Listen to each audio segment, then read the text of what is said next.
రాష్ట్రానికి పరిశ్రమలు రావేమో, ఈ రాష్ట్రానికి పెట్టుబడులు రావేమో, పెట్టుబడులు పరిశ్రమలు రాకపోతే యువతకి విద్యార్థి లోకానికి నిరుద్యోగులందరూ కూడా ఉద్యోగాలు రావేమో అనేటువంటి ఆవేశంతో మరి మంచాల వీధి చెందినటువంటి పోటీ అనేటువంటి ఒక సామాన్య పౌరుడు, ఓ యువకుడు ఈరోజున ఆత్మహత్య చేసుకోవడం జరిగింది.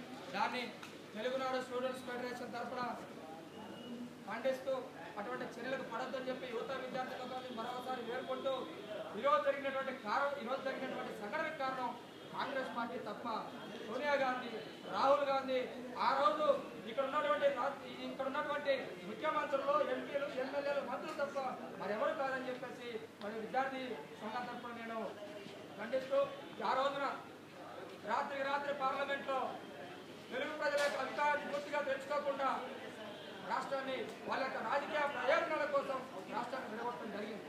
రాష్ట్రాన్ని విడగొట్టిన తర్వాత పార్లమెంట్లో బిల్లు పెట్టిన తర్వాత చట్టం తీసుకురావడానికి 2.5 నెలల సమయం ఉన్నప్పుడు కూడా పార్లమెంట్ డిజాల్వ్ అవ్వడానికి ప్రత్యేక హోదాకు సంబంధించినటువంటి చట్టం తీసుకురాలేదు.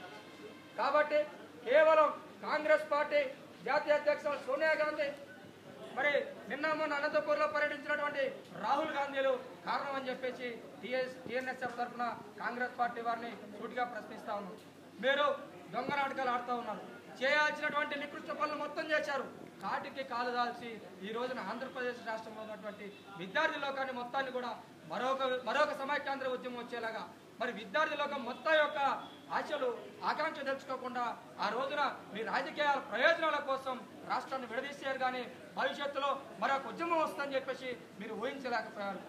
అనుకునే 2014లో జరిగినటువంటి ఎన్నికల్లో ఆంధ్రప్రదేశ్ రాష్ట్రంలో ఏ ఒక్క నియోజకవర్గంలో కూడా డిపాజిట్లు రాకుండా మిమ్మల్ని ఆంధ్రప్రదేశ్ రాష్ట్ర నలుమూల నుండి తరిమి కొట్టినటువంటి ఆంధ్రప్రదేశ్ ప్రజల మధ్యలోకి మీరు మరొక కొత్త నాటకం ఆడుతూ ప్రజల్లోకి వెళ్ళి ప్రజల్లో రెచ్చగొడితే ఇటువంటి సంఘటనలే పునరావృతం అవుతాయి. కాబట్టి ఎవరు కూడా విద్యార్థి లోకాన్ని శాంతియుతంగా ప్రత్యేక హోదా కోసం పోరాడదాం. కానీ మీరు ఎవ్వరు కూడా దయచేసి ఆవేదనకు గురయ్యి ఆవేశంతో ఏదో చేసుకుంటే ప్రత్యేక హోదా రాదని చెప్పి విద్యార్థి సంఘాలకి, విద్యార్థి నాయకులు మొత్తానికి కూడా ఈ రాష్ట్రంలో ఉన్నటువంటి విద్యార్థి లోకాన్ని తెలుగునాడు స్టూడెంట్స్ ఫెడరేషన్ వేడుకుంటా ఉంది.